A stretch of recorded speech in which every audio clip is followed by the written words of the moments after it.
today to perform surgery on a patient who is having chronic back pain and pain into his right leg. Now, this patient has dealt with back pain for years.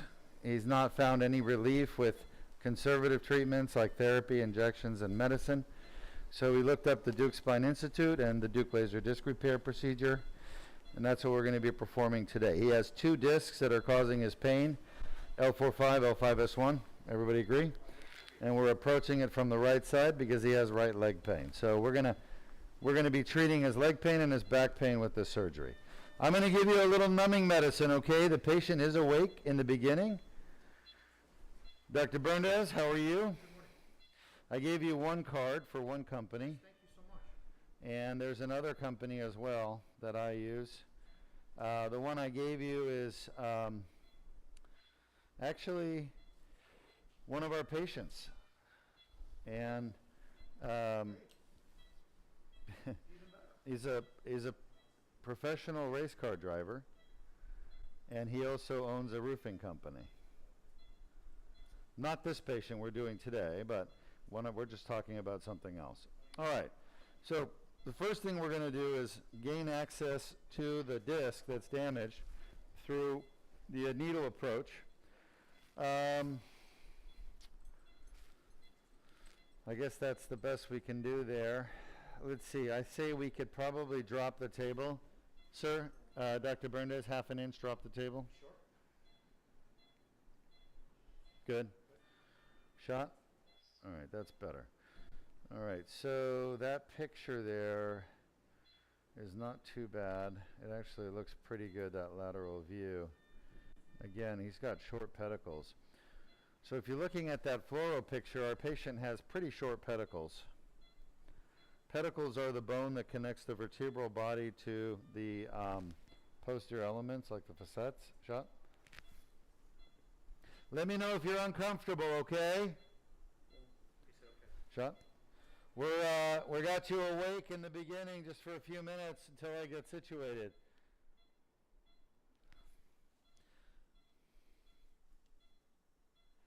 If you feel any discomfort, just say ouch, all right? Shut. All right, so trajectory looks pretty good so far. Did he say something? You said okay. Okay. Yeah. So on the side view, the trajectory looks really good. We're aiming right for that L5-S1 bad disc. That's the damaged disc at L5-S1 that needs to be repaired. Shot. And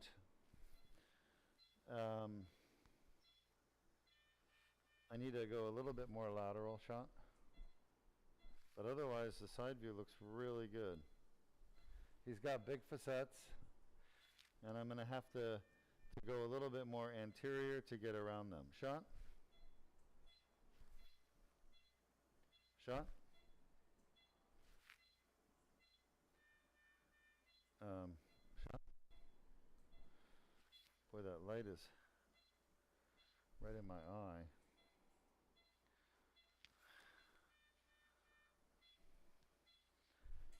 Yeah, thank you. Can actually see a little better now. Shot. Now, L5-S1 is the hardest disc to fix because from a transforaminal standpoint, it's the hardest one to get to. It has everything to do with the angles of the spine, the angles of approach, the size of the facets, the laterality of the facets, the iliac crest. There's so many factors. All right, we're so close. We're just almost there. Just need a little bit more anterior. Shot. Are you okay? You said yes. Shot. Give me an AP. And if you're watching, we're using this x-ray machine to navigate, and that's standard for spine cases. All spine surgeons use an x-ray machine or an intraoperative CAT scan to navigate.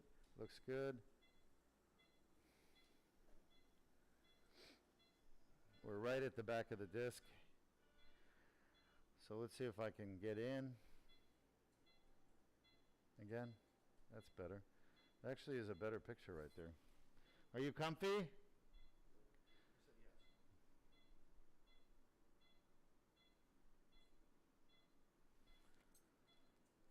I'm going real slow. We're just below the exiting nerve root. You comfy?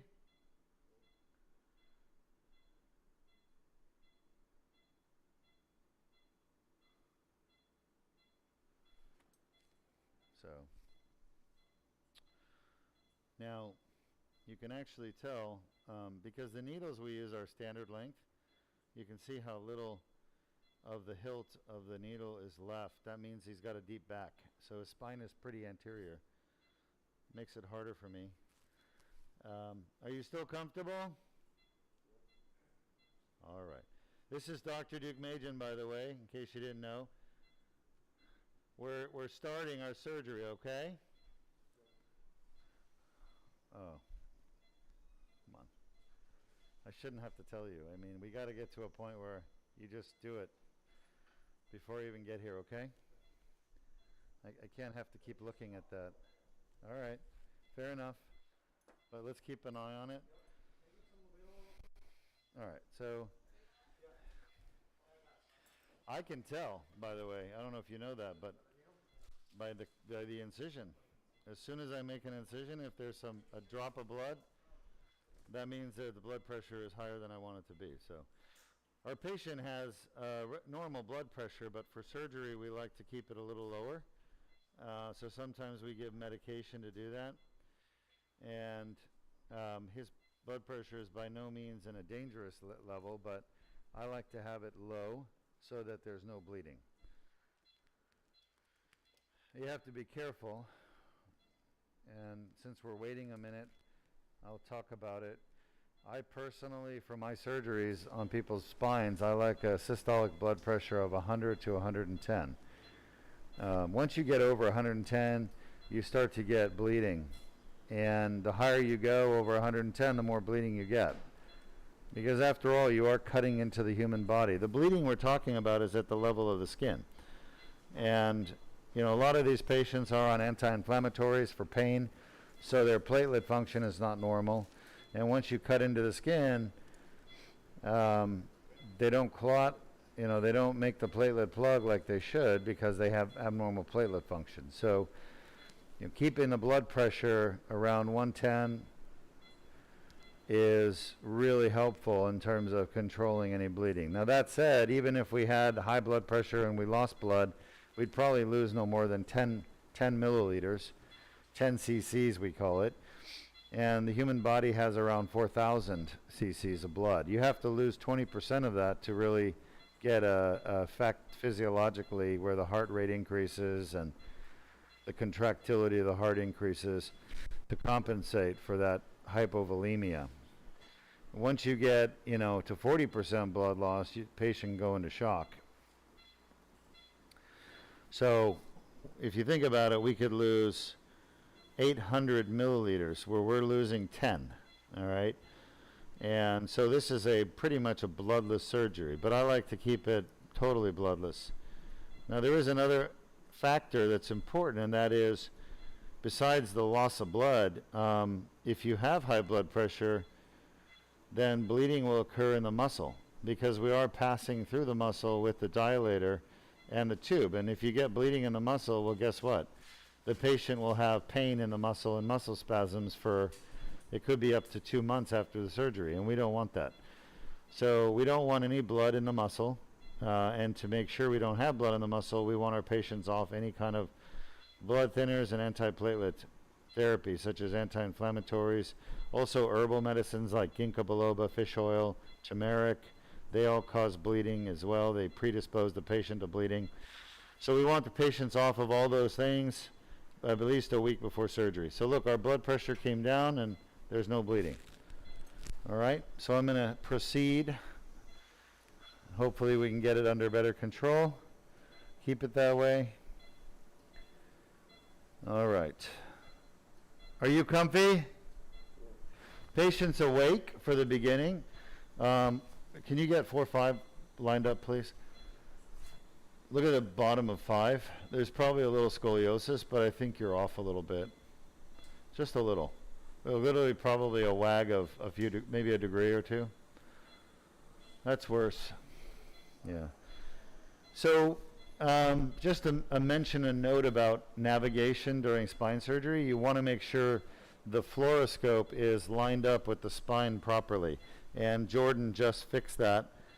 Show them the end plate of 4. Yeah, right there. The arrow is showing you the end plate of 4. You want that lined up on itself, like just a straight line. Now show them show them above, yeah, how it's not lined up. See that kind of an oval shape? That means you're not lined up with the end plate. So we don't want that. What we want is that, where the arrow is now. And you also look at the pedicle. Show them the pedicle. You want to see the 2 pedicles, left and right, lined up on top of each other.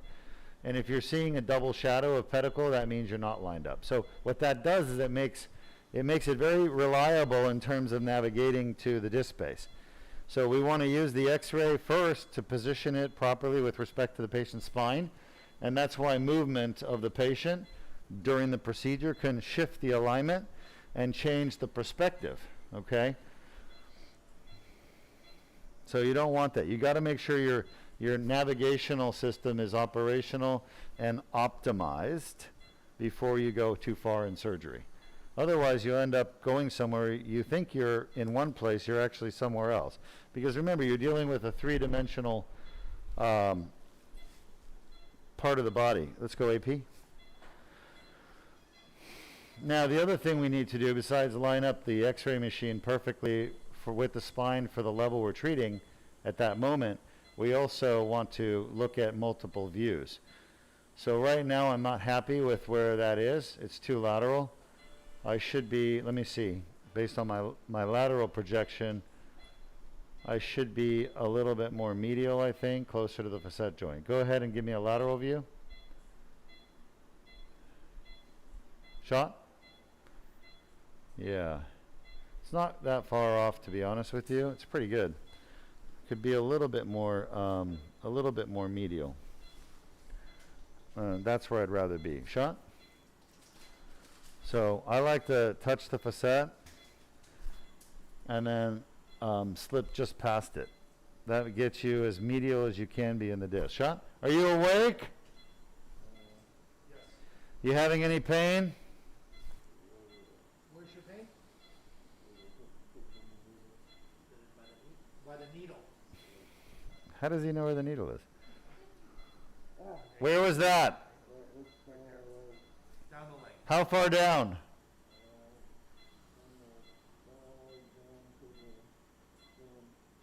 Side down all the way to the shin. Okay. That's why our patients are awake. Shot? They give us feedback. Feedback we need. Shot? So I'm coming again, trying to get a little bit more medial. Shot? I think I might try to come a little bit more medial. Shot?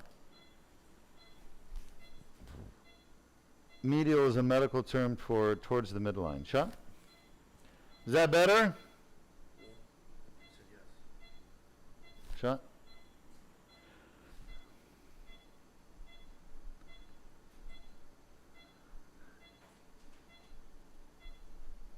So, shot. We're in the bad disc. There's no response from the patient. He's awake. All right, so we're almost ready to put our patient to sleep for the surgery. Are you comfy? He said yes.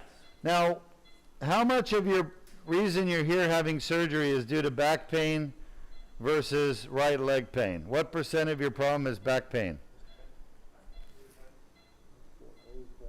I need a marker. 85, he said. 85% is back pain, and 15%.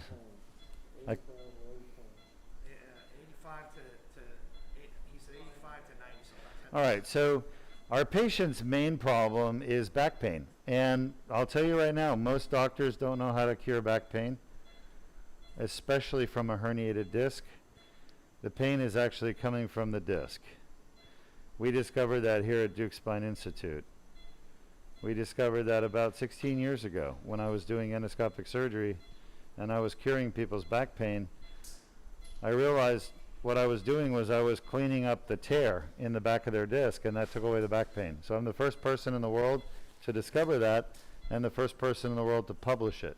If you look up my publication in Surgical Neurology International on the Deuk laser disc repair, we discovered that the axial pain of the spine, which is neck, thoracic, or back pain, depending on where the herniated disc is, that pain goes away with an annular debridement.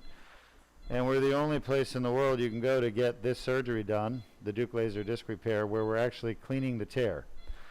All right, so this is the L4-5 disc. There's the tear. And the L5-S1. All right, you have any pain right now? No? Any pain? He said no. No, good. All right, you're comfortable. There's one test that we can do in the world that will tell you if a disc is painful or not. Only one test.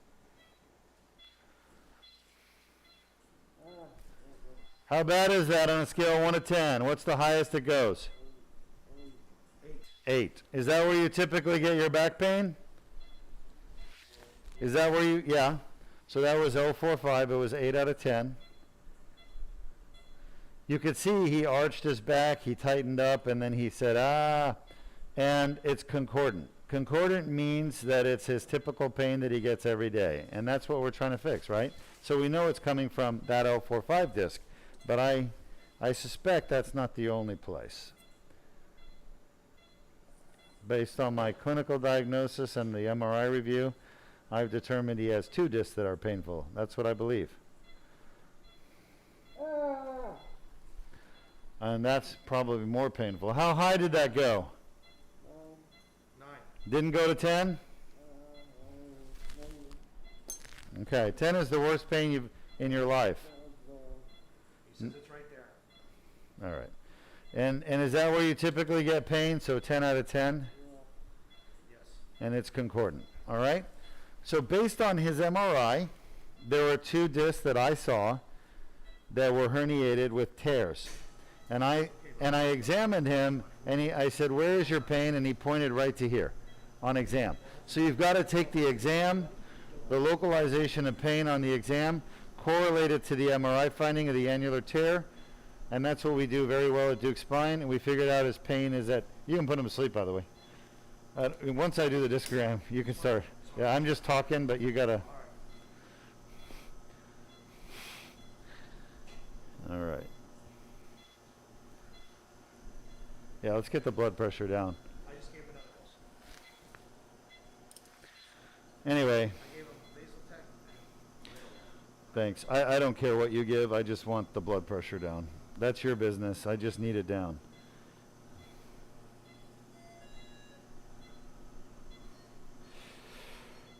You can actually palpate someone's muscles, and you can feel if they have a hematoma in the muscle. So, hematoma means a little blood clot. Could be big, could be little. He doesn't have a big blood clot, but I want to make sure he doesn't get one. All right, so what we know so far is that his back pain's coming from these 2 discs, based on the discogram, based on the exam, based on the MRI. So 3 things I put together. So I feel that once I repair these 2 discs, his back pain will be gone. We've done this over 1,000. I've done this thousands of times through different surgeries, but the laser surgery is the least invasive, fastest recovery, safest surgery I've ever done. And it's the safest surgery really in the world for spine, because we've had 0 complications from the surgery itself in 1,400 plus patients. Show me any other spine surgery in the world. Not even an epidural steroid injection has 0 complications with the surgery. All right, we're going to get started. So I'm putting my guide wire, and I'm going to use a dilator. Can you see this, Henry? Yeah, we can see it. The dilator is going to spread the tissues open. It doesn't cut anything. The only cut we're making in this patient's body is right here on the skin, and it's a Band-Aid cut. The rest of the surgery is done with spreading tissues apart and then putting them back together when we're done. Now we're going to enter this bad disc right where the tear is. Shot? So we're not damaging the disc to get into it and fix it. We're actually going through the damaged part of the disc. So we're not creating any new damage in the disc. That's one of the brilliant aspects of this surgery, is that it doesn't create any new damage for the patient except the cut on their skin. That's the only place we're actually causing any damage. The skin incision. Now, other types of spine surgery, like laminectomy, they're ripping out all your bones and ligaments in your spine. They're damaging your spinal joints, called the facet joints.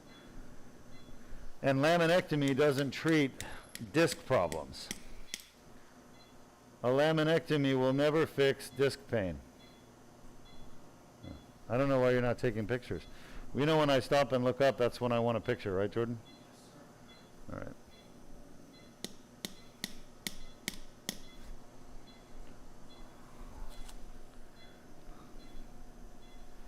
Leave it.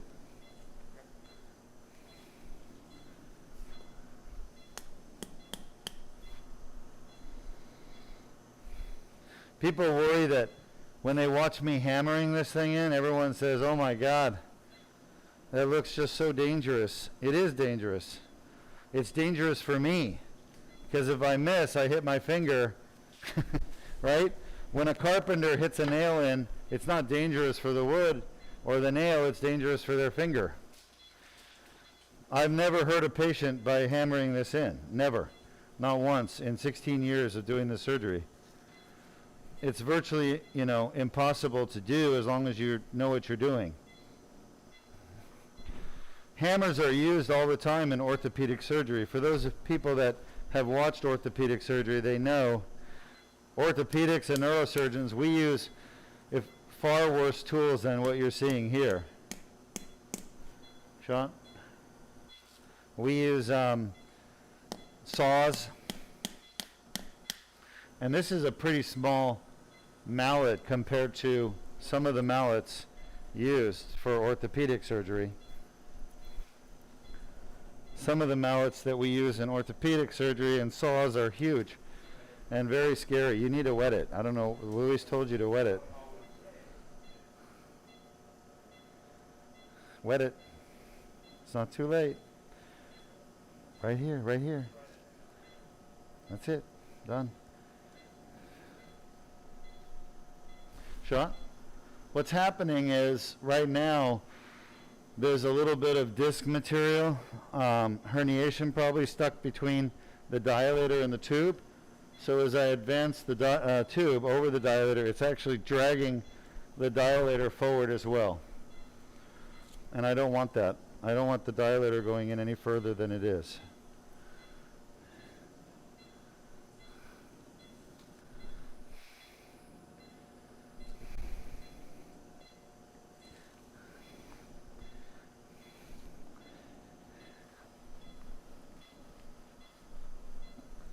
Oh, it's pretty stuck pretty bad. All right, Flynn. This is your moment to shine. Let's see how strong you are. Because my grip is not able. Oh, look at that.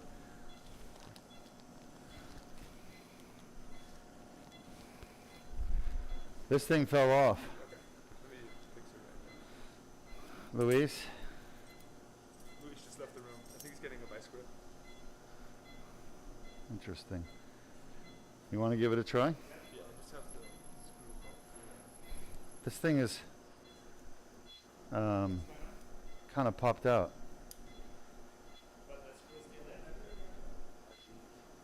Is there a screw that holds it in? Yeah. I can try with that. You guys, when you clean these instruments, you got to check those screws to make sure everything's tight.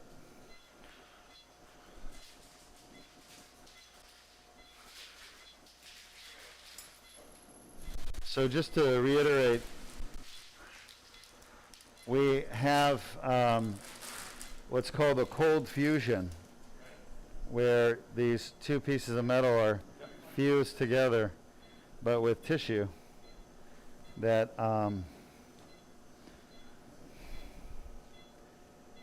going to give you a shot at this in a minute because I don't know that I can get it. Shot. I feel the whole thing moving out.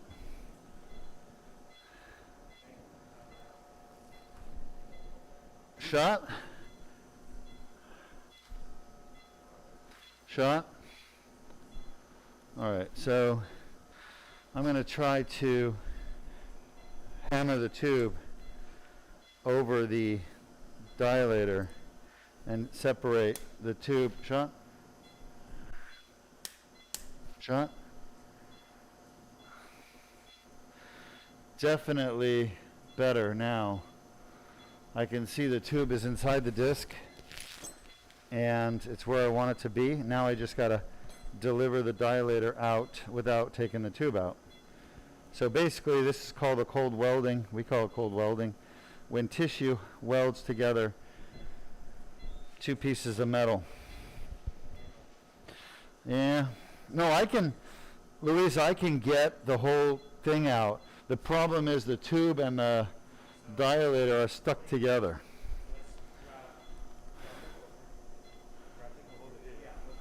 I'll get it, I'll get it.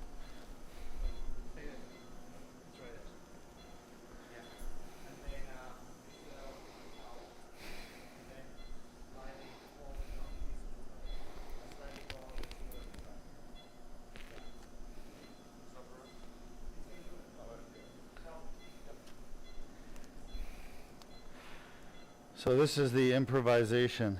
Take the towel, put it over there. Just one thin layer. This is where we improvise.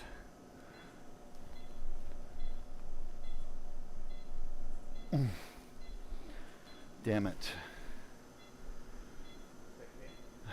I know what to do. I need the mallet. Yeah. This is my next step. Shot. There we go. Hopefully that has separated the dilator from the tube, and it has. Shot. So if you're watching, you've just learned a pearl to how to do these surgeries, and we don't make this stuff up. Actually we do. But we made it up a long time ago. It's just applying it now. So look at this here. Can you see? Can you see, Henry? Yes. We can So see. this material here is disc, and what it did was it got wedged in between the tube and the dilator and basically like glued them together. We call it soldering, cold welding, and that's why they moved as one, which we don't want. So we went through a series of steps. Thank God it worked, because if it didn't, we'd have to pull the whole thing out and kind of start over, which we don't want to have to do, but we would put a guide wire in and try to redo it. Anyway, glad it worked. All right, now we're set. We're going to do the whole surgery through this little tube. And that's what endoscopic surgery is. This is true endoscopic spine surgery. A lot of spine surgeons think they do endoscopic surgery, but they don't. They use a big tube and they call it endoscopic, but it's not really. True endoscopic spine surgeons use a tube just like this, 7 millimeters or smaller. There's not many of us in the world. Look at that inflammatory tissue. That's incredible. That's where his pain is coming from, right there. All that pink material is granulation tissue, which is what's painful. We're going to get rid of all of it. It's attached to the herniation.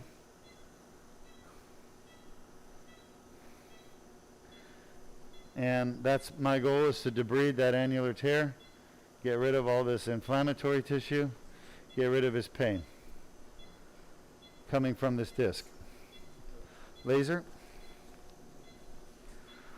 All right, any questions from the audience? No current questions yet, All right, let's go ahead and show the audience why an annular tear in the back of the disc, along with the herniation, will cause back pain. the most common cause of back pain in the spine and neck pain as well. Discs.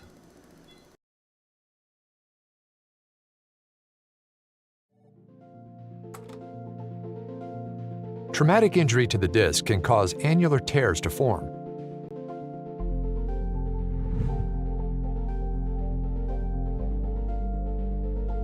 Pressure on the disc causes herniation of the nucleus pulpus through the annular tear. Inflammatory tissues develop within the annular tear, causing back pain.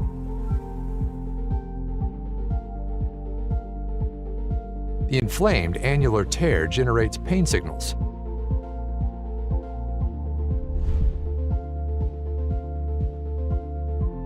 Additional injuries can cause symptoms to worsen.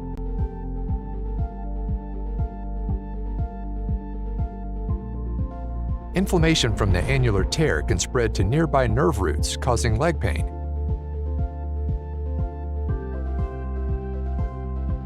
Signals travel up nerves to the brain, causing localized back pain.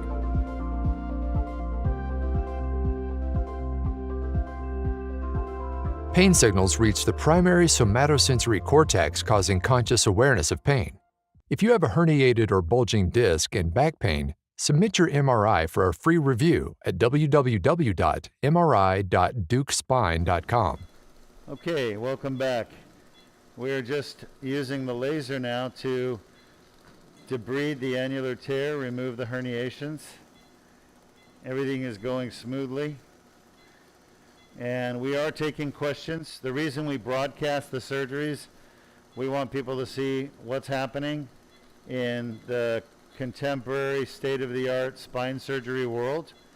A lot of people are misinformed about back pain, neck pain, thoracic pain. People are misinformed about disc herniations, spinal stenosis, radiculopathy, sciatica, and they're misinformed about surgery and treatments.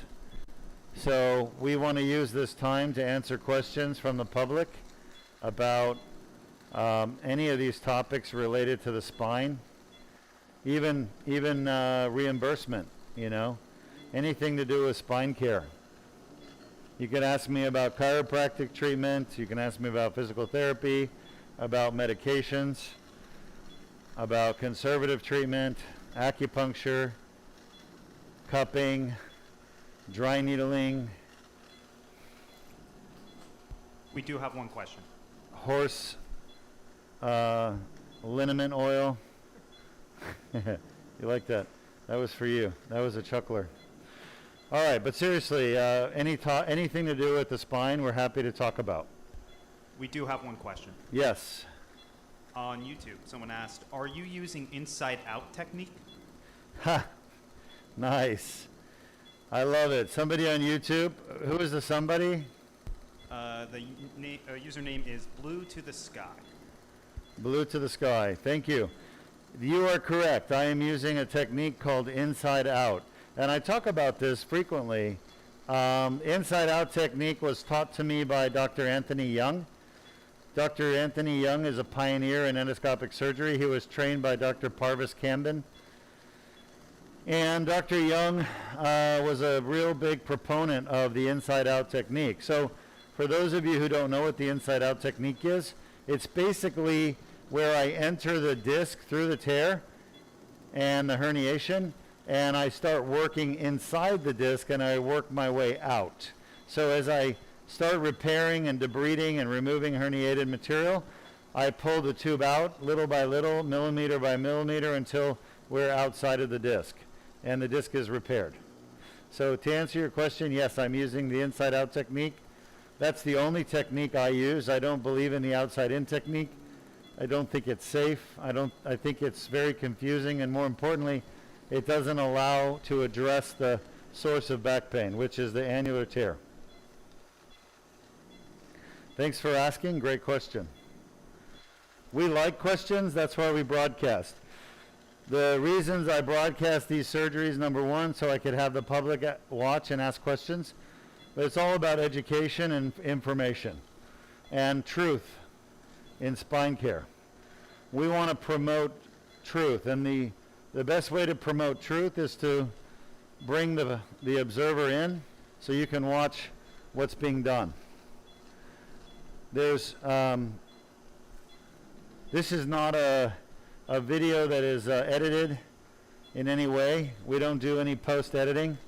These are live surgeries that are broadcast live.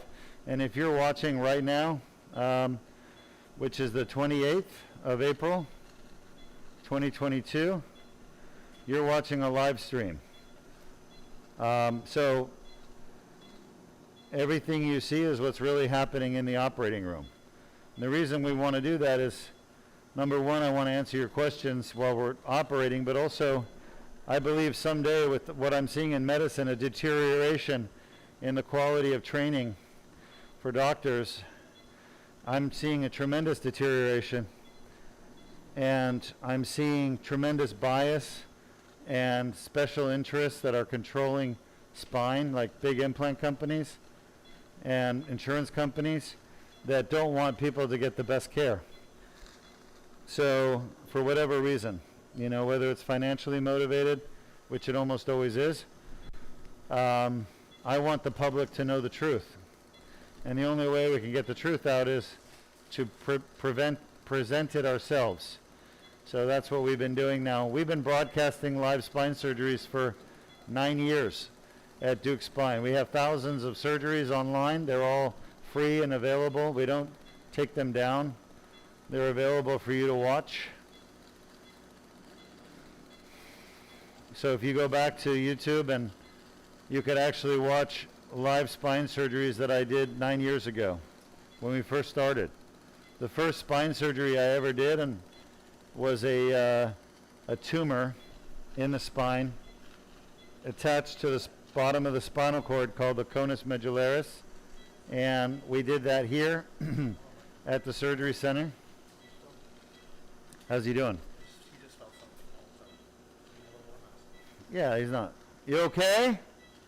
So our patient is asleep with propofol, but sometimes they wax and wane in their depth of sleep, and sometimes they feel a little more something than others, and it can wake the brain up.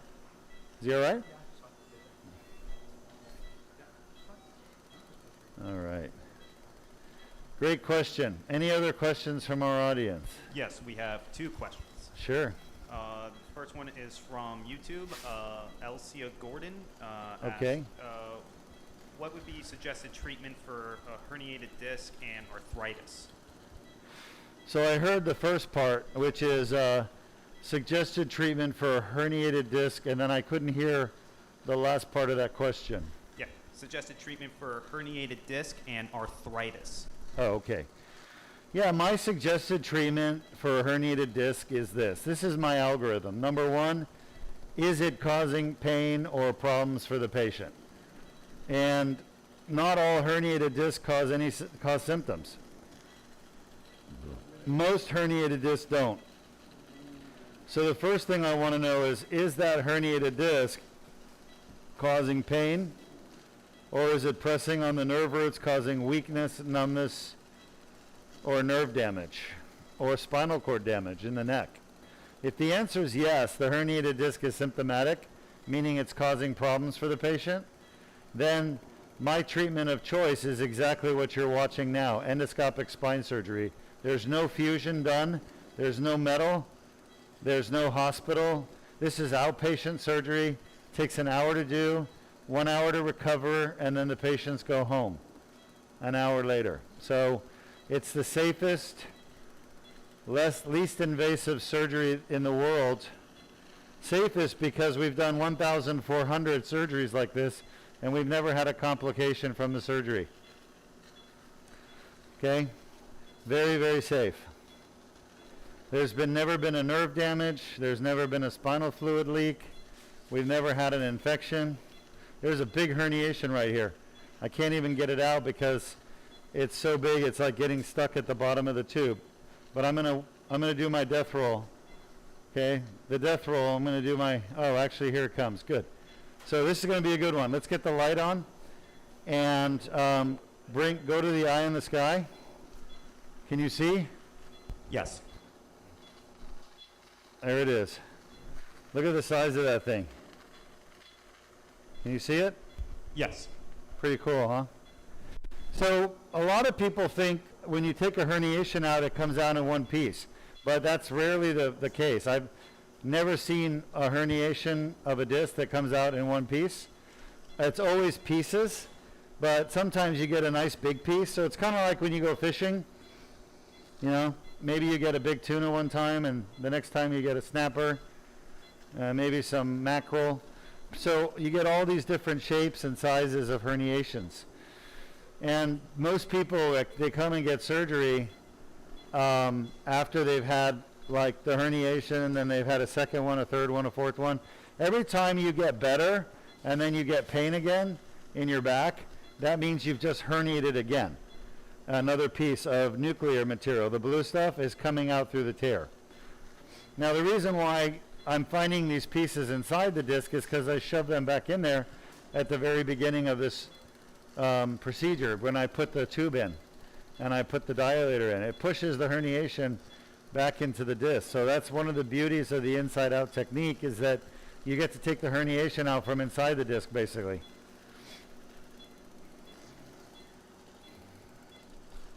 But great question. I would recommend this surgery, the Deuk laser disc repair, for your herniated disc. All the other surgeries done around the world involve removing bone out of your spine, normal bone and normal ligaments. They're basically the surgeons destroying your spine to get to the herniation. And the reason why they do it is because that's all they know. That's the technique that's taught to spine surgeons during their training.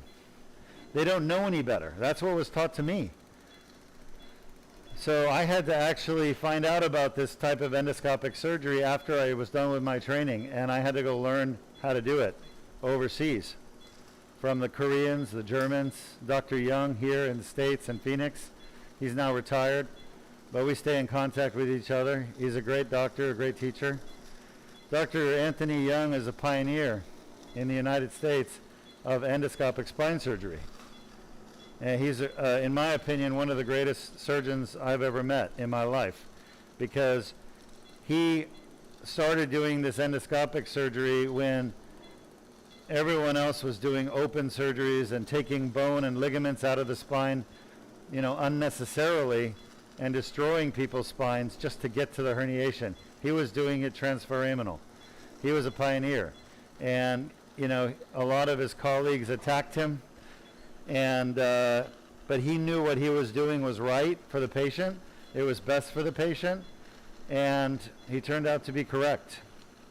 So he encountered a lot of adversarial blowback from the spine surgeons. You got to understand something. The spine surgery community is made up of orthopedic and neurosurgeons, and you know, they're very dogmatic in their ways, but a lot of them nowadays are all motivated by money, you know, because fusion surgeries pay well.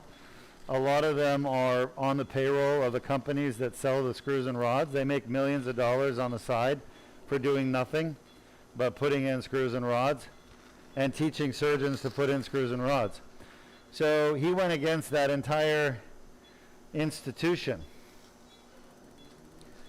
and changed spine surgery and taught me how to do lower back surgeries, lumbar. I had to learn cervical from the Koreans because Dr. Young never did cervical.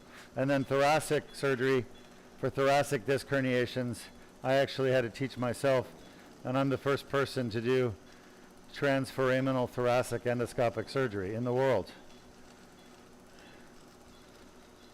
I just presented my results in Los Angeles at the Society for Brain Mapping and Therapeutics a couple of months ago. All right, what other questions do you have? We're just about done with this disc. Need a few more minutes, but I know there's another question. Happy to take it. Yes, from YouTube, Stacy Manley. She asked, I have a ruptured disc in C4 through 7. If I don't do the surgery, will it get worse? And I believe she also says she has nerve damage at C6 through 7.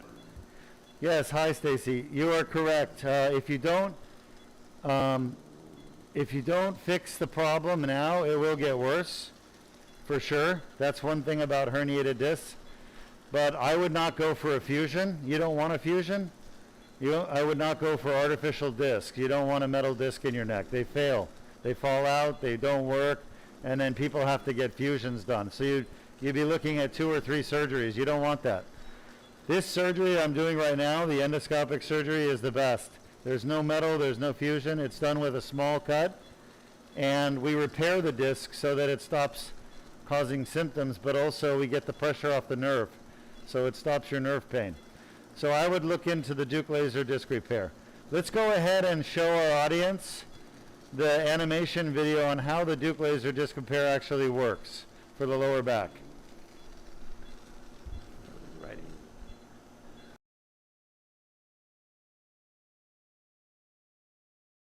Disc herniations are a common cause of chronic back pain.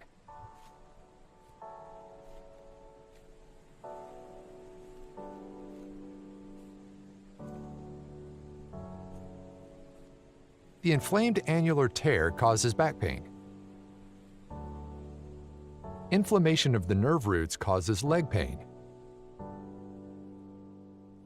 A Band-Aid-sized skin incision is made.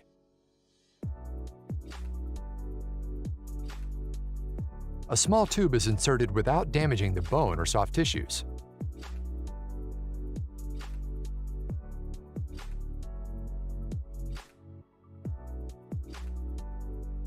The laser removes the herniation and debrides the annular tear.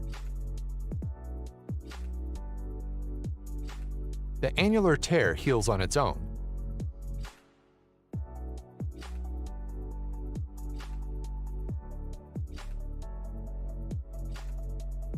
If you have a herniated or bulging disc and back pain, submit your MRI for a free review at www.mri.deukspine.com.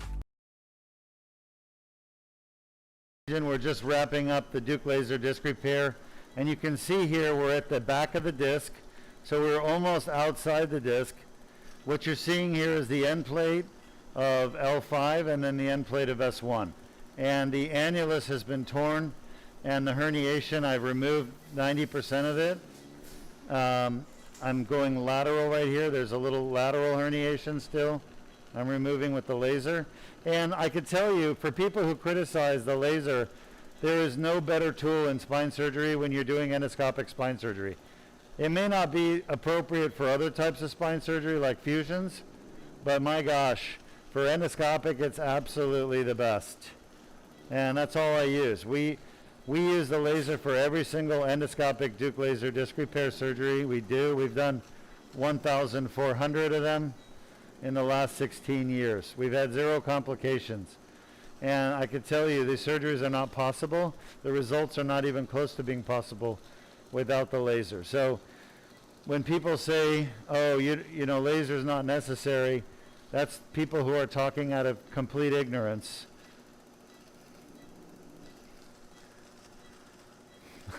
I get some funny comments because I go on social media all the time. I've had patients say to me, or people say to me when I'm talking about the laser, they'll say, lasers are dangerous. Push towards me. Well, so is a drill next to your spinal cord. So is a kerosene rongeur. You know, there's a lot of dangerous tools that we use in surgery. Every single tool we use is dangerous. That's better, yeah. Every tool we use is dangerous. So if it's in the wrong hands, it's definitely dangerous. Guns are dangerous, right? But, you know, we need them to do our work. We need these tools to do what we do. So there's just silly people out there, but don't believe them because they're wrong. And, you know, most surgeons don't know how to use a laser for spine surgery. So of course they're going to tell you it's not necessary because they're right, it's not necessary for what they do. But what they're doing is not the same as what I do. All right, scope's off. We're going to irrigate. We're finished with L5-S1. I'm going to use a little antiseptic now. And the antiseptic is betadine. Betadine is wonderful. You put it in and it just cleans everything out and sterilizes anything in there. You don't want any bacteria. I'll take another. Lay still.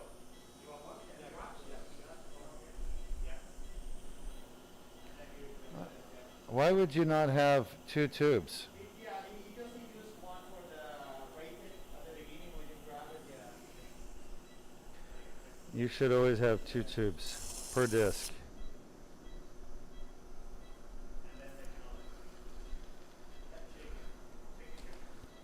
Watch it.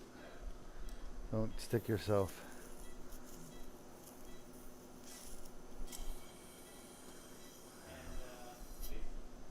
All right, we're going to get started on the next one. Yep. Let me have it, please.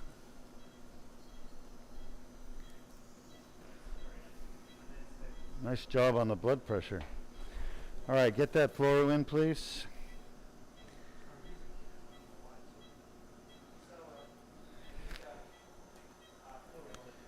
All right, any questions from our audience? Yes, we have 3 By the way, anytime you get a question, just say, Dr. Deuk, we have a question. That way you don't wait for me to prompt you. Yes, sir. And yes, so the question comes from James from YouTube. And he asked, I was wondering, how much will be the surgery without insurance? Great question. So James from YouTube is asking, Luis. How much, no, we don't need another one, but you got to teach Flynn to bend these when he's waiting. Sean, how much would the surgery be? Can you put pressure here, Flynn?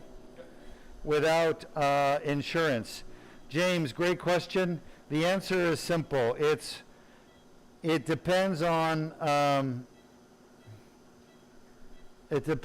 how many discs are being fixed and where they're located. So I don't know the exact numbers, but for the lower back is like the cheapest. These ones we're doing right now are the least expensive. But the thoracic are the most expensive because they're the most risky and most complicated. And the cervical is the second most expensive. But lumbar is cheap, relatively cheap, compared to thoracic and cervical.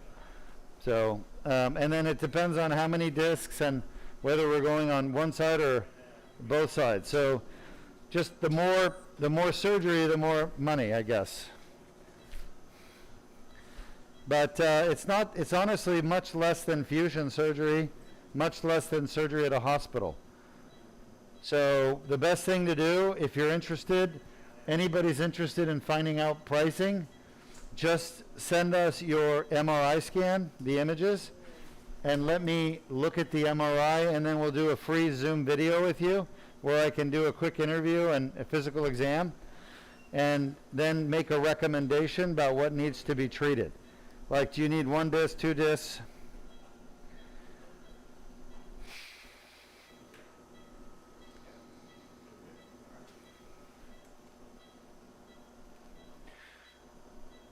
And we offer free MRI reviews.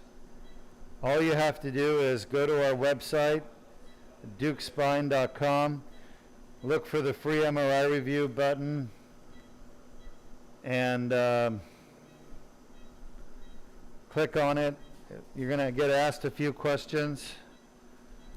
Where's your pain? Back, thoracic, neck? Does it go down your leg? Which side? Typical basic questions. Once we have your answers, you'll upload your MRI images by opening your CD and sweeping the images onto our website portal. Or you can just send the CD to us, and we will, I'll review it. I do all the MRI reviews myself. I have an assistant to help me, either Maya or Flynn. And then we will schedule a Zoom meeting. And the Zoom meeting, we review your MRI with you. Shot. We show you where the problem is and what can be done to fix it. So that's all free. You don't pay a single dime. You just have to upload your images. We don't charge for that service. The reason we don't charge, we want to help people understand what's wrong and what can be done to fix it.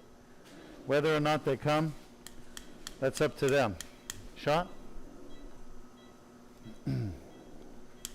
So if you want to know the cost, that's how you find out your cost. And your cost will be different than someone else's because you may have 2 discs, they may have 1. You may be a lumbar, they may be a cervical.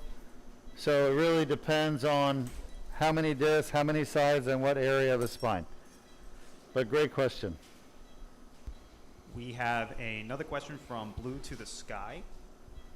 And they asked, how could you approach to the ruptured disc if the disc is in the level of kidney? I heard, how can you approach the ruptured disc if the disc is, and then I couldn't understand the rest of the question. How can you approach to the ruptured disc if the disc is in the level of kidney? Oh, great question. That's a great question.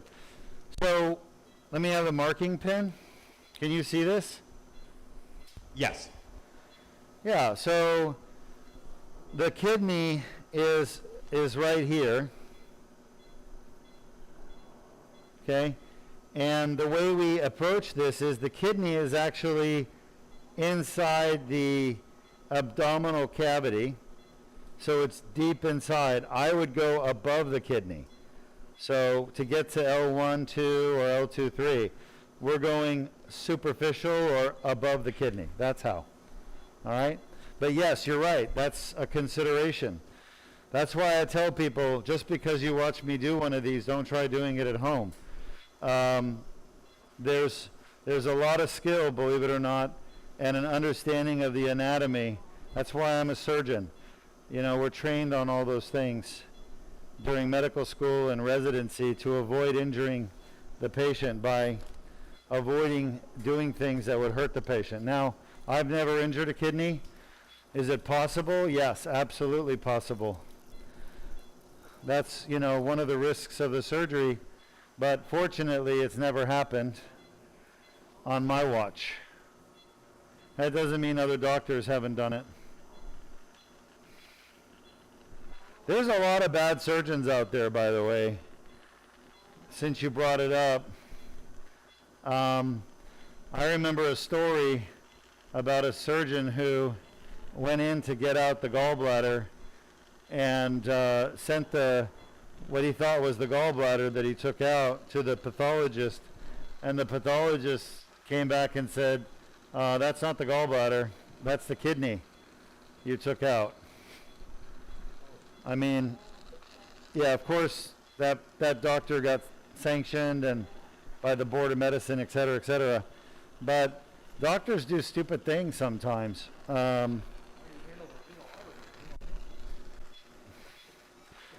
gallbladder had a lot of bleeding. Boy, look at those arteries. That's quite an inflamed gallbladder with so much arteries. Yeah. I don't know, man. I don't know how some of these guys... Huh?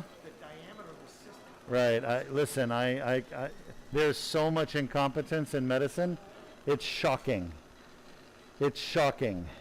The problem is, it's our system.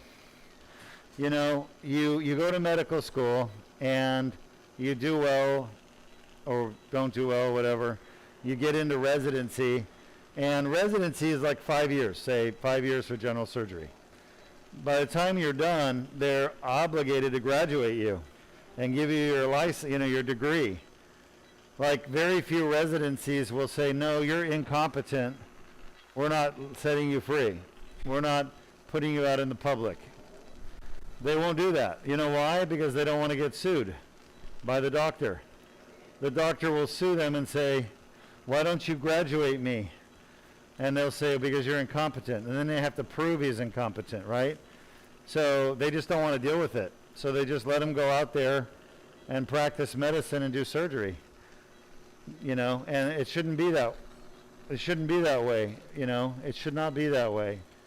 There's just not enough control over it. And honestly, the only reason I'm a good surgeon is because I want to be a good surgeon. So it's really up to the individual to try and improve themselves to the maximum ability for that individual. But I just think there's a lot of lazy doctors who don't care. You know, they worked hard to get to med school, and then they want to take it easy after that. And they get through the system, and a lot of them get through the system. So that's just the way it is. Unfortunately, I can't fix that. I can't fix a lot of things. I can't fix insurance. I can't fix bad doctors out there.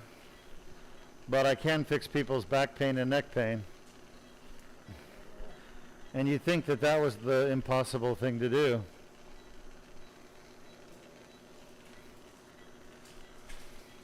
Wait, where is it? You got to hand the right thing to me. You can't just stick both up, okay? If I grab the wrong one, it's going to be bad. You understand? Yep.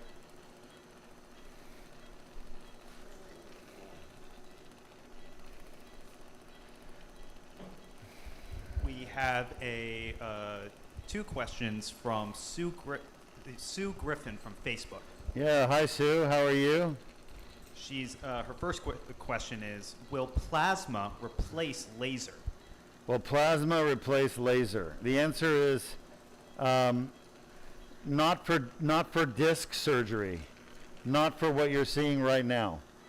This will always be this way. There's no better tool than this laser. Now, we used to use a skinnier laser that was 0.5 millimeter. This is a full millimeter laser. Look at the glass tube right there. That's a millimeter diameter. We used to use a 0.5 millimeter. So we've improved the technique by adopting a larger diameter laser fiber for lumbar. We still use the small one for cervical because you need to. We still use a small one for thoracic because this big laser fiber won't fit through the smaller tubes. So we use this big one just for lumbar. That's an improvement, but I don't see really there being any additional improvements in the near future with this technique.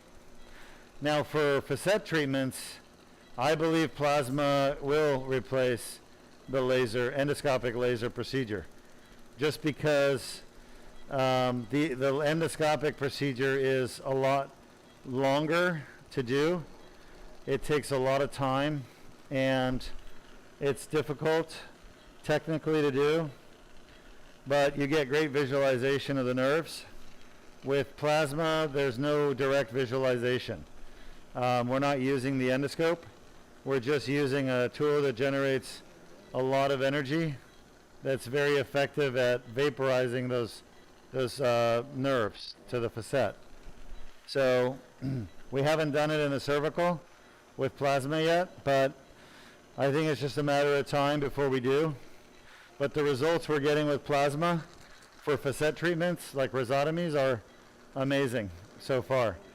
They're not better than laser endoscopic. They're just far easier to do. Let's put it that way. Technically easier to do, in my opinion. Alrighty, and her second question, and forgive me if I say it wrong. If you cannot use betadine, is there an alternative? If I cannot use betadine, is there an alternative? Well, Sue, you probably know that in the old days for 50, 60 years, surgeons all used bacitracin antibiotic, the 50,000 units dry bacitracin in 1 liter of normal saline irrigation during surgery. Looks like the lenses are warping here. What do you think, Luis?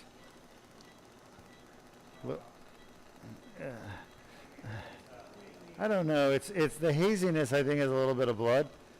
And then we use polymyxin as well, Sue. So to answer your question, in the old days it was bacitracin and polymyxin. See that? I just feel like, take a look at it. We may have to send it in. But then there was some stupidity where doctors were injecting bacitracin intramuscular.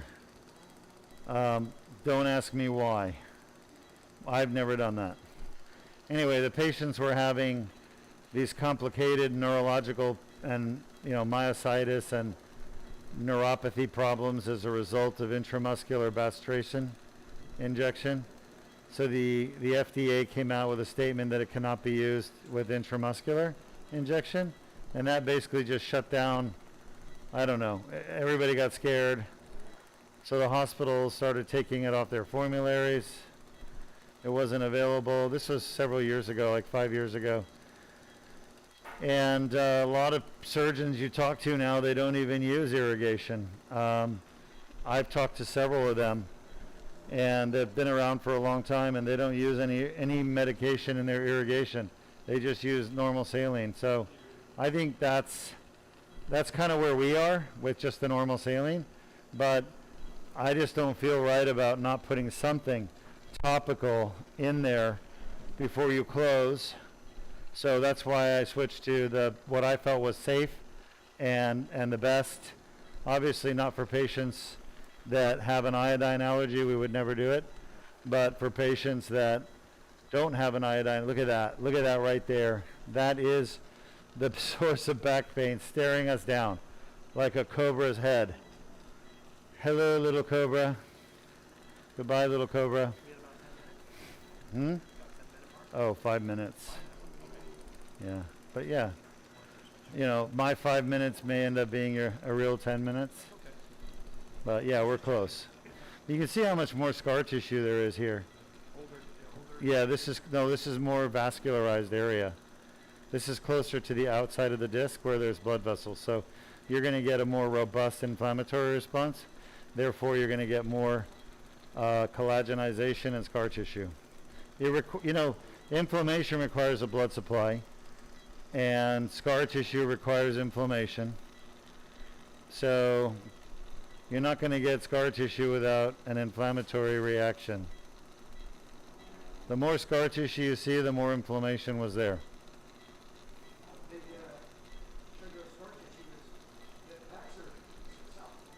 What's that? Yeah, open back surgery is a big trigger of scar tissue. You're right. Anything that causes inflammation, whether it's an infection that's chronic or it's hepatitis, alcohol abuse that causes inflammation of the liver scars. It's cirrhosis, the scarring of the liver. Inflammation of the kidney causes interstitial nephritis. It causes the kidneys to scar. Scar tissue is a result of inflammation. Normal inflammation is a normal part of healing. It's normal to have inflammation. It's not normal to have prolonged inflammation. And inflammation with healing typically takes, 5 days to a week, and then it's gone. And then the macrophages are there, and the fibroblasts are there, making, the amount of scar tissue you need to heal. But when the inflammation just keeps going on and on and on and on for days and weeks and months and years, that's when you get really thick scar tissue. And of course, if there's blood left in the wound, a lot of blood will irritate and cause inflammation. So open back surgeries, there's a lot of blood left, that's why we put drains in, to minimize the amount of blood that's left in the wound in the form of seroma, and to try to get all that junk out so it doesn't make scar tissue and inflammation. But, unfortunately, open back surgery inevitably will always have a lot of scar tissue, whereas this surgery has none. The only scar tissue for this surgery will be just under the skin to heal the skin incision, and the disc, annulus. The scar tissue, look at the tear right there. Isn't that amazing? That's the last bit of the tear. It's the most peripheral part. That's the most painful part. Yeah. That's right. That's right. See, the more of these you do with me, the more you can anticipate when the most painful parts are going to be. The physiology is reacting to what you're saying. Yeah. Well, we're getting to the end of the surgery, so the end of the surgery, if you do the inside-out technique like I do, is the outside of the disc, and that's where the most pain fibers are, right at the end. Now, we've been using the 0.25%, right? Right now And we haven't had any problems post-op, right? No. With leg weakness, numbness, so. Check-in and recovery. Yeah, I know, I'm sure you have, that's why I'm asking. I haven't seen anything myself, I'm just wondering if I'm missing it or if it's not there. How much the total volume goes in this one syringe? Maybe a couple cc's. Oh, okay. Yeah. Okay. Right. Between the multiple syringes? Yeah. I understand. And it's Marcaine, right? So it should last a while. 0.25. Yeah, so let's, I think it's great. I think it's... if you think it's helping, that's Yes. great, yeah. Well, you would know, you're the one who has to compensate, Right. right? So the key is what we're looking for is synergy. What you're doing and what I'm doing to get the best possible. Right? Of course. Kristen, Just about, yeah. Kristen Caldwell from YouTube has a question. Kristen Caldwell, that name is so familiar. And she asks, is this procedure done under sedation versus in general? Hi, Kristen Caldwell from YouTube. Welcome to our broadcast. You are correct. This lumbar, the lower back ones, are done under propofol sedation with MAC. And basically, if you looked at the patient right now, they don't have a tube down. They have a nasal cannula, so they're getting oxygen. And the anesthesiologist is standing there monitoring their ventilation, the movement of air. And so, yes, this is under propofol sedation. It is not under general. Now, when we do the cervical, the necks, the cervical disc herniations, we do it under general. So it's a bit different. And the patients are intubated with an endotracheal tube. They're completely asleep. And there's neuromuscular blockade. So, but for the lumbar, it's this patient will be going home in about 45 minutes from now, because we're just about done. Kind of Huh?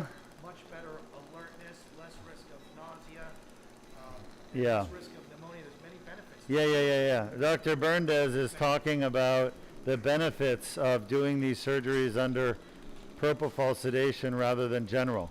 There's far less nausea, vomiting with propofol. There's no urinary retention. There's no, there's a very quick recovery. Anybody? Medications used during the entire Yeah, far less medications. By the way, patients that have the Deuk laser disc repair that you're watching, they don't take narcotics after surgery. Every other open spine surgery procedure, patients take, Lortabs or Percocets or oxycodone, for weeks and months after their surgery. But not with this procedure. There's no narcotics at all. It's just a muscle relaxer for one night and an anti-inflammatory for one night. So we're pretty much done. I'm just trying to get the last millimeter or two, because I want to make sure this patient has really good outcome. I'm not going to rush it, but I've done pretty much everything I can do at this point, and I feel that he's going to have a really good result. So remember, if you came in late, we did the testing of his two discs to see which ones were painful, and these two discs were both painful, and they both cause his typical back pain he gets every day. We call that concordant pain. And one was a 10 out of 10, the other one was an 8 out of 10. All right. Looking good. We're done. Lights on, please. If you have any more questions, I'm happy to take them, type them up. Oh, let's see if we can show the nerve. Actually, sorry, I do need to get that. Let's come back with the laser. Now, we're not seeing the nerve because it's just buried in fat in the foramen. And that's good. We're below the nerve, by the way, for those of you wondering. We're nowhere near. We're kind of like probably about 5 millimeters away from the nerve. Remember, the glass that you're seeing right there, the little laser tube, is 1 millimeter. If you want to know for comparison, and the nerve is up there, and that's a little bit of fat around the nerve, but you can see how we're below it. And I just wanted to get this last piece of nuclear material done. Good stuff. People ask me, aren't you close to the nerve? Can't you damage it? Yeah, of course, we can damage it, but you know, being a neurosurgeon, that's my job, is to operate near the nerves and on the nerves. So operating next to a nerve is very easy. Operating on a nerve is harder, but we operate on nerves too. So we're trained to do all of that, and you know, surgeons should not damage nerves during spine surgery. There's no real reason for that to happen. Now, it does happen, not here at Deuk Spine Institute, but it happens other places because there's a lot of poorly trained or complacent type spine surgeons out there that don't understand the anatomy or don't really care enough to not have nerve injuries. Because the way a lot of these surgeons think, unfortunately, and I've talked to them, they think that because having nerve damage during spine surgery is an expected potential complication, that it's okay to have it. You know? My philosophy is very different. I don't think it's okay to have nerve damage just because it's on the consent form that you might have nerve damage. There's a lot of bad things on the consent form that patients consent to acknowledging that might happen. It doesn't mean it should happen, or you should do everything in your power to make sure it doesn't happen as a surgeon or as an anesthesiologist. It's just about caring, you know, whether you care enough or not. And I can tell you there's a lot of surgeons that don't.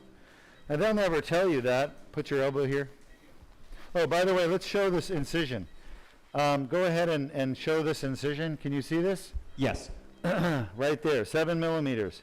That's my fingernail, okay? Just to give you an idea how small it is, 7 millimeters.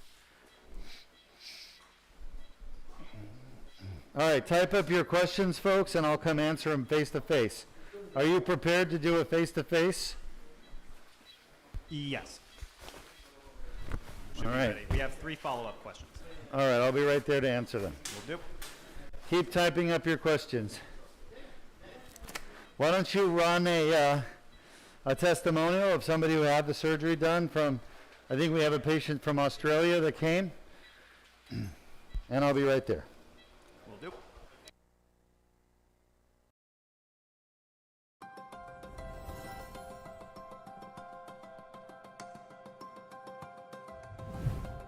All right, I'm here with one of my patients who traveled from Australia to Florida to the Deuk Spine Institute for treatment. And you look happy today. Yeah. Yeah? Why are you so happy? I'm happy because my back pain is gone. Your back pain is and gone. my leg pain is gone Awesome. from the disc. Yeah. From the surgery yesterday. Surgery yesterday. Yeah. And you had the Deuk laser disc repair. I had the Deuk laser disc repair. Yeah, that's right. Yeah. So why did you come all the way to Florida from Australia for the Deuk laser disc repair? I've been suffering from back pain and leg pain for nearly a year after an accident. So I did a lot of conservative treatment like physiotherapy, exercise physiology, but it hasn't cured my pain. The pain was chronic, and I've been suffering from a lot of issues, emotional frustrations and things, and sleepless nights. But a couple of neurosurgeons back in Australia has offered me a surgery. They both offered me a fusion, which I don't want to go for. So then I have looked into Dr. Deuk. I found Dr. Deuk, and he's doing an amazing job doing a laser technology and also doing very minimally invasive procedure. So I thought this is what I wanted, and it's a faster recovery. I could go back and work back within a couple of weeks. So that's why I traveled all the way from Australia to US. Yeah, and we did your surgery just yesterday evening. Yeah. So it's around 12 hours now from the surgery, and your pain is gone. And you can see in the video here where we did the laser surgery, we got into your disc endoscopically, and we used the laser to clean the tear in the back of the disc at L5-S1 where their pain was coming from all the inflammation. And now that back pain is gone. And you didn't have to have fusion. You didn't have to go to the hospital. You didn't have to deal with narcotics, right? You said you took a couple of anti-inflammatories and a muscle relaxer yesterday. Yeah, but I didn't have much pain about with the surgery because it's laparoscopic and minimally invasive, I believe. Yeah, that's correct. That's correct. So there's not a lot of trauma, there's no scar tissue, there's just a little incision. And of course, we don't remove any bone or ligaments from the spine. It's all done minimally invasive and naturally. So it's a natural healing of the disc. Now, you said just a minute ago you were suffering with a lot of pain and the effects of pain on your psychological well-being. And I know what you do. You're a nurse who helps patients that have behavioral issues, like anxiety, depression, and maybe other things. But you can appreciate how devastating chronic pain can be on people and their loved ones around them. That's true. Yeah, I completely agree. It not only disturbs you, also your family. That's what I understood. So psychologically, after a few months, I should say, you will have that frustration of chronic pain, and then your behavior start changing towards others as well. And it's not only about you. It's also about your people living around you. That's very important. Yeah. You came here for a purpose. You got your surgery that you had hoped to do. Now you're going to go back to Australia. Yeah. You got a long trip ahead of you coming up. And how do you feel about your experience here at Deuk Spine overall? Oh, it's really good. Staff is really welcoming, and it's spot on, and they receive you with a smile, and which is really great. And my father was telling, it's amazing how he never thought that in American health system, people the clinicians are like this. So he was treated differently probably before while he lived in US, but it was really amazing, and your staff is really cool. Thank you. Yeah, they're welcoming. They're good. Thank you very much. And you are the best. I appreciate it. It's an honor to take care of you, and it makes me feel so satisfied to see you happy and out of that pain. So congratulations. Thank you, doctor. You're welcome. Yeah. If you're suffering from back pain, this is a very good cutting edge technology and very advanced surgery, which Dr. Deuk has developed his own, and without minimal, no damage to the bone, no damage to other things, and easily approaching to the disc and removing it. He is very skillful in reaching there without manipulating any of your muscles or anything, and you can see from me that I have recovered within few hours after the surgery. So I would say if you don't want a long-term complications from the surgery, this is the best surgery you can get done by Dr. Deuk here. Congratulations once again. Thank you, doctor.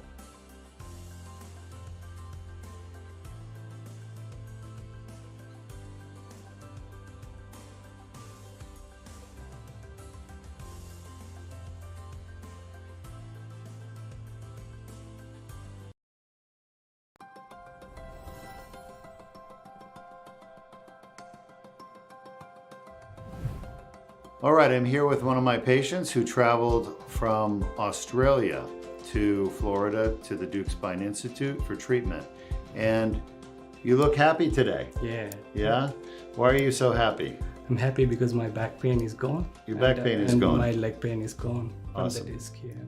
From the surgery yesterday. Surgery yesterday, yeah. And you had the Deuk laser disc repair. I had the Deuk laser disc repair. Yeah, that's right. Yeah. So why did you come all the way to Florida from Australia for the Deuk laser disc repair? I've been suffering from back pain and leg pain for nearly a year after an accident. So I did a lot of conservative treatment like physiotherapy, exercise physiology, but it hasn't cured my pain. The pain was chronic, and I've been suffering from a lot of issues, emotional frustrations and things, and sleepless nights. But a couple of neurosurgeons back in Australia has offered me a surgery. They both offered me a fusion, which I don't.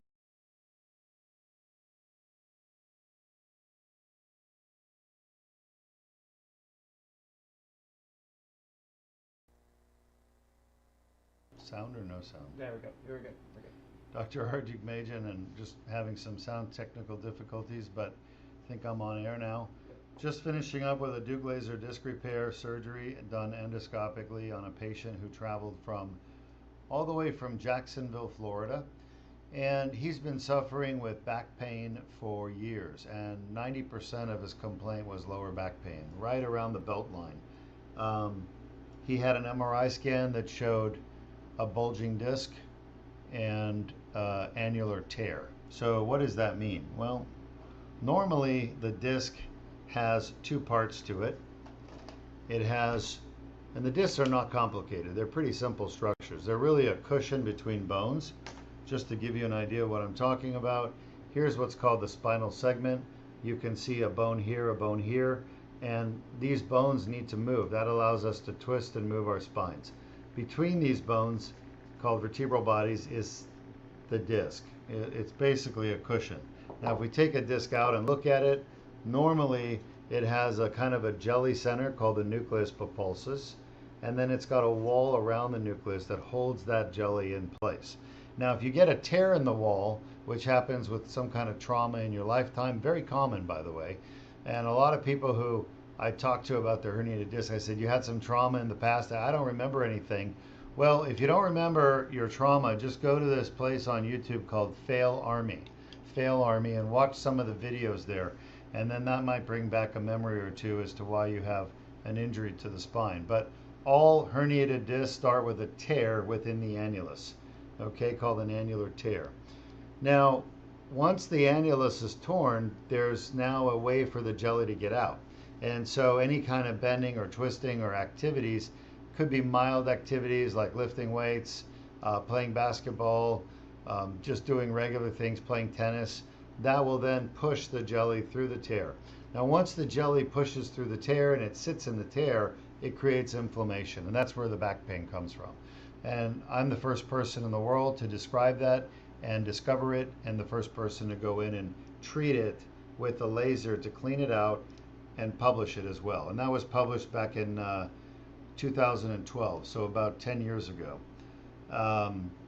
Anyway, patients like this one have this tear, they have inflammation. So what I do is I go in with the endoscope, I find the tear, it's always in the same place, and I usually use the laser to clean out the tear, get rid of the jelly in there, and clean the edges of the annulus, get rid of that pink granulation tissue. That takes the back pain away. At the same time, by getting rid of that inflammation source, you're getting rid of the pain that spreads onto the nerves, okay? So if you look here, this is a nerve root we call it. Actually, you might see it better here. And the nerve roots come out of these holes called the neuroforamen. So right in front of the nerve root is where that tear is. And by cleaning that tear, you stop the inflammation from getting onto the nerve root and causing leg symptoms like leg pain. Leg pain comes from irritation of the nerve root. Everyone thinks leg pain comes from a pinched nerve. It actually comes from inflammation or irritation of the nerve root and the dorsal root ganglion. Weakness, like drop foot, dragging your foot, numbness, like I can't feel my shin area, that comes from pressure on the nerve. Now, pressure on the nerve is the most common cause of leg weakness, numbness, even tingling, though tingling is pretty rare. But the pain that goes down your leg, like sciatic pain, comes from inflammation, and that comes from the tear. So a lot of people don't understand this. As a matter of fact, we discovered all this here at Deuk Spine. We're trying to educate people and share that information, so it makes sense. But by getting rid of the inflammation, you get rid of the back pain and the leg pain. By getting rid of the compression of the nerve, by the herniation pushing on it, getting rid of that with the laser surgery, you get rid of the weakness and numbness. But it takes time for the nerve to heal from that compression. All right, we have some questions. I'm going to take those questions now. Yes. So James from YouTube asks, Dr. Deuk, once you remove the herniation in the disc, how will the disc function? The disc would the disc produce new tissue or the gel inside the disc? Yeah. So James from YouTube asked a great question. Dr. Deuk, when you go in there and you remove the herniation, how does the disc function normally again because it's been damaged?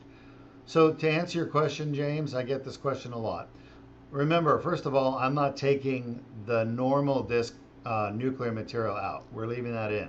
All I'm removing is the part that's sticking out, that's out of place. Okay? So if you look here at this disc, Can you guys see this okay? Yeah. Yeah, all right, I'll bring it closer. Is that okay? Or is it too bright? Just turn the light down. Yeah, we'll bring it Turn down the a light little down. more. Yeah, we're overexposed. Yeah, it's okay. It's okay. So, Yeah. down. This should be on a softer setting anyway. I don't know why we have it so Yeah, a little bit overexposed. But Boy, that's not really a great picture. All right, well, there. it doesn't No. seem to be able to focus on there very well, does it? Okay, that's Yeah, probably that should be better. fine for right Anyway, now. I apologize for the visual. Anyway, what I'm removing is the part of the nuclear material that's out of place. I'm not taking the normal jelly out of the center. We're taking just the part that's already out. So what happens is by removing this with the laser and cleaning it up, it's called an annular debridement, that allows this wall to reclose. If I don't go in there and repair the wall, the annular defect with the annular debridement with the laser, then the wall stays open and more herniations come out over time. There's more inflammation, there's more pain, but there's also more destruction of your entire disc. And people say, well, why does degenerative disc disease occur? Where the disc turns black, it gets dried out, the disc space collapses, the bones come down on each other. That's because they didn't have the Deuk laser disc repair. I'm not kidding, it really is. If we go in and clean that tear up, get rid of the inflammation, get rid of that inflammatory source with the laser surgery that I do, then that allows the wall to reseal. It stops the inflammation, and then the disc preserves where it is. It doesn't grow back. It doesn't go back to being normal. Discs never go back to being normal. There's no treatment in the world that's even close to making discs go back to being normal. It's virtually impossible. You know, impossible basically is just a matter of what's called probability. Probability is the likelihood something is going to occur. And in my career and just understanding everything I know about damaged discs, it is literally impossible for the disc to go back normal, all right? Unless you've got the Harry Potter wand or God decides to intervene on that disc. But the human beings cannot put a disc back to normal, period. The best we can do is repair it the way I repair it with the laser, and that's it. And the disc functions fine, by the way. You don't need all the jelly in the disc for the disc to work. You know, each disc, a lot of people don't realize this, but the amount of movement between the bones, just two bones in your body at one disc, the amount of movement is very negligible. It's like 1 or 2 degrees. So everyone's thinking about the disc being an important movement place, like an important place for movement, but it's not. You can take people's discs away and fuse their spines. You can actually fuse these bones together in the lower back, and patients don't even notice any difference in loss of movement. So, of course, you have to do the fusion right. You can't screw up everything and destroy the muscles and cause scar tissue, because that's going to stiffen the back up. But as long as you do a fusion properly, you're losing maybe 1 or 2 degrees of movement at that disc. 1 or 2 degrees of movement is literally so small. If you get a protractor out and you look at how much is 1 or 2 degrees of movement, it's literally like going from here to here. I mean, it's imperceptible movement. So most people don't realize that all the movement in their lower back is actually at their hips. It's the hips that move. Your hips are responsible for 95% of the movement at your waist. And very little movement occurs at the disc. So everyone's caught up on, oh my gosh, my disc is degenerated. What am I going to do? Well, doing a fusion is not going to help you. Doing an artificial disc doesn't do shit. All right, and artificial discs are terrible in my opinion. I never put them in because they're garbage as far as I'm concerned. The results with artificial discs are far worse than fusion if you get a good fusion surgeon like me. I could do circles around with results around artificial disc surgeons. The best artificial disc surgeon in the world cannot come close to my results with best fusion surgeon. Best fusion surgeon results are far better than artificial disc results. And I know there's a lot of bad rap out there for fusion. That's because the surgeons don't do the fusions right. So they have bad results. Well, when you have a surgeon whose results are 99% for fusion and another surgeon whose results are 50% for fusion, then an artificial disc comes in at 75%. Of course, the 75% is better than the 50%, but the 75% is not better than 99%. So I remember when I first started looking at the data for artificial discs and we first started doing them back in early 2000, I was looking at the results and they were like, we're getting rid of 85% of the pain. I'm like, well, we're getting rid of 100% of the pain with fusion. And then they're like, well, we're getting adjacent segment disease of 3 to 5%. And I'm like, I'm getting adjacent segment disease of 1%. That's 1 in 100 gets adjacent segment disease. Artificial discs are not better than fusion if your fusion surgeon knows how to do a fusion properly. And 90% of spine surgeons don't know how to do a fusion properly. So it's complicated, but that's the truth. Artificial disc surgeons, the early adopters, were mavericks. They were the top of the field. They were the best of the best.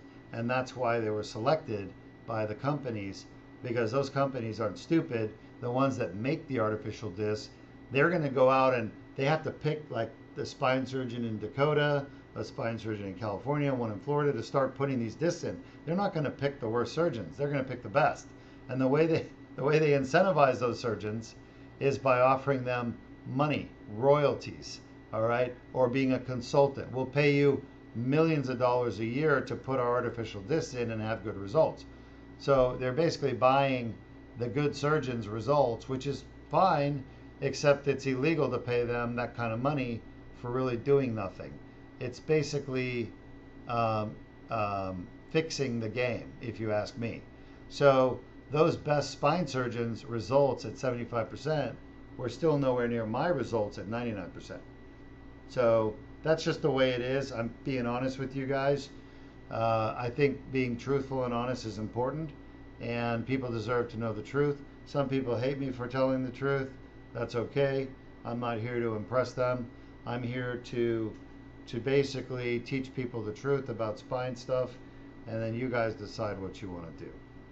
Next question. Next question is from Tony R. Daffrin from Facebook.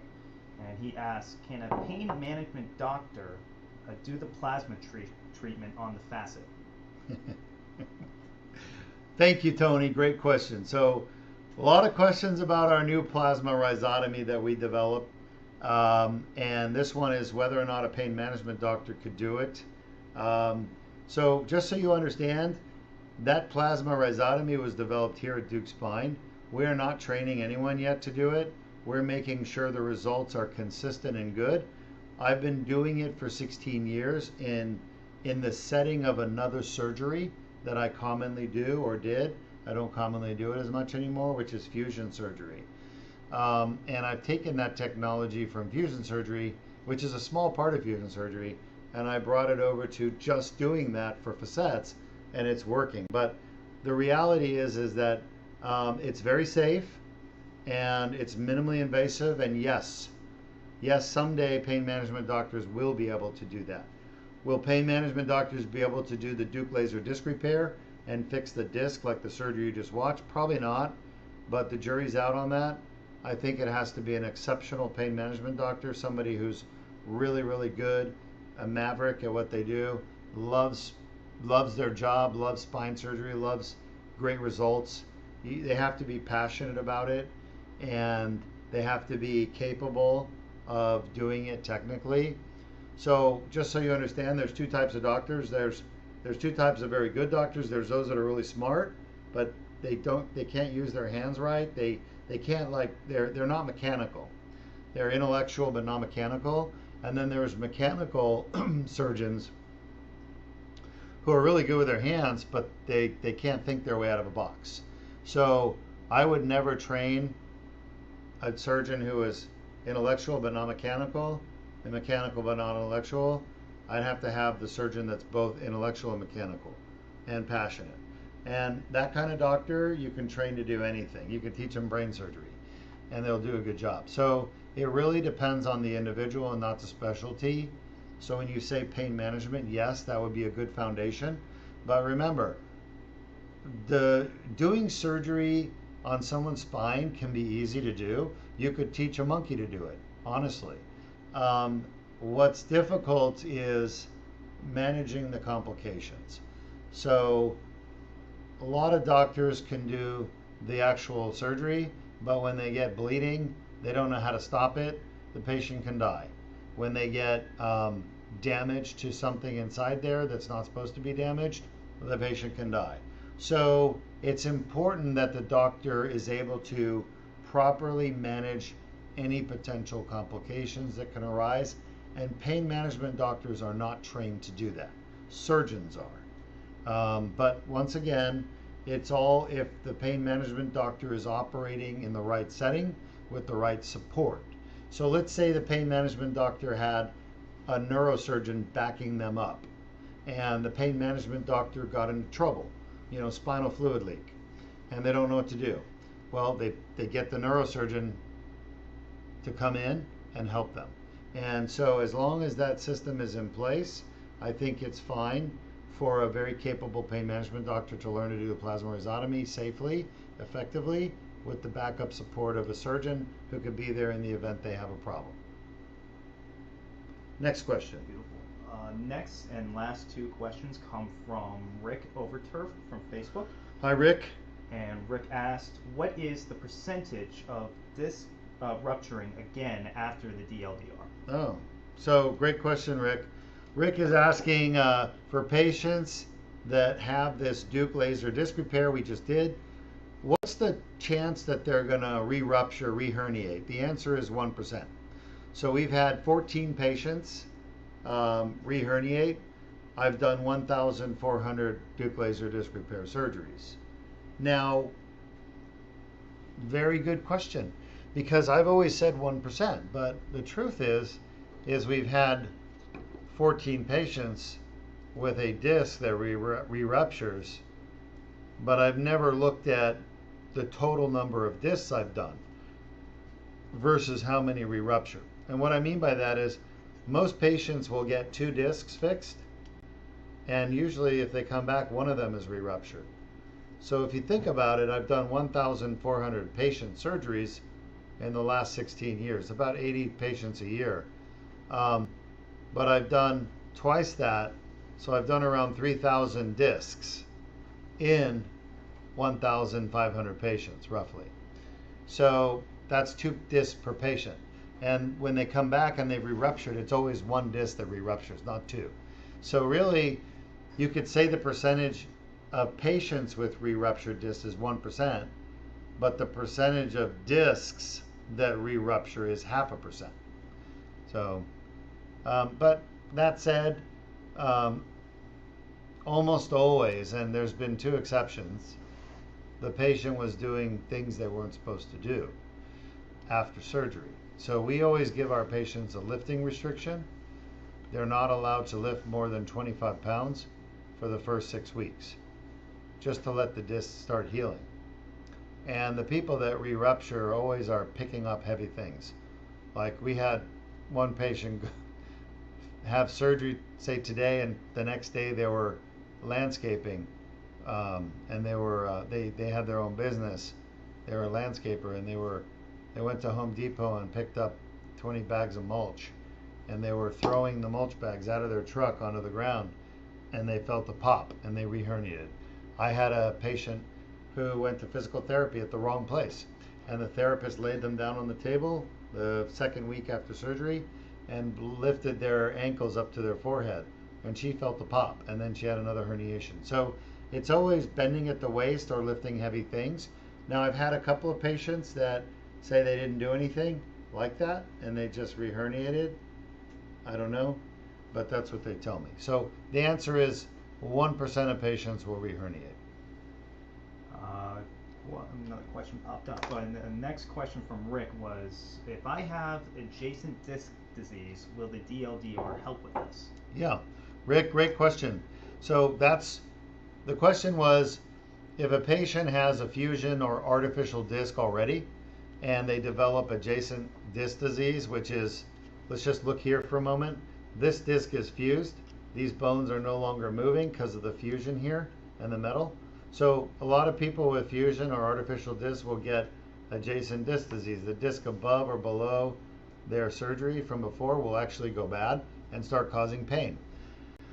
The question is, will the Deuk laser disc repair work for that? 100% yes, it works great. We've had probably 300 patients, that's my guess, that have had prior back surgeries done and fusions or artificial discs, and we had to go in and fix the disc above or below or both, and they've done very, very well without problems. So it definitely works for adjacent disc disease. It's a great operation, because then you don't have to deal with all the scar tissue in there and possible spinal fluid leaks and things like that. And I believe our last question is from Teak from YouTube. And they go, as a paramedic, how soon after DLDR versus your fusion would I be able to return to work? Hi, Teak. Great question. So Teak is a paramedic and wants to know if they get surgery, how quick could they go back to work? So they want to know Deuk laser disc repair versus one of my fusions. So to answer your question, Teak, as far as like, I feel great, I want to go back to work, that would be the next day for laser surgery. That would be probably a month to 6 weeks for fusion. And I'm assuming this is your lower back. If it's your neck, a lot of people will go back to work after my fusions 2 weeks after work, after surgery. So 2 weeks for an ACDF. ACDF, okay? For a cervical laser, you're looking at wanting to go back to work probably in a day or two. And the only thing is lifting. You can't lift anything heavy. Now, as a paramedic, you have to be able to perform CPR, chest compressions. You have to be able to lift the patients on the gurney, transport them, and obviously do everything else like administer medications and resuscitate the patient in the ambulance or in field. So a lot of bending. Great question. I would say that, and I don't know if it's your back or neck, and that would be important to know which surgery you're talking about, lumbar or cervical. But I would just say for a fusion, you're looking at, for the neck, going back to work 2 to 4 weeks. For the lower back fusion, going back to work 4 to 6 weeks, maybe 8 in worst case scenario, 2 months recovery. And then with laser on the neck, I would say it'd be safe for you to go back to work a month after surgery and do everything you need to do. And then for your lower back, if it was laser, I would say 6 to 8 weeks. Just, you can go back to light duty with the laser literally the next day. But I don't know if you're talking about light duty or full duty. I assume you're talking full duty. And we got next one from Bo Sear, which is a question following Rick's question, is, so if it does herniate again, can it be fixed again? Yeah. So we have a follow-up question from Bo Sear about the Deuk laser disc repair, the surgery we just watched. If the patient does get a reherniation, by the way, can you go back and do another Deuk laser disc repair? The answer is yes, absolutely, we can. It's very easy to do. And all the recurrent disc herniations. So I've had 14 patients reherniate.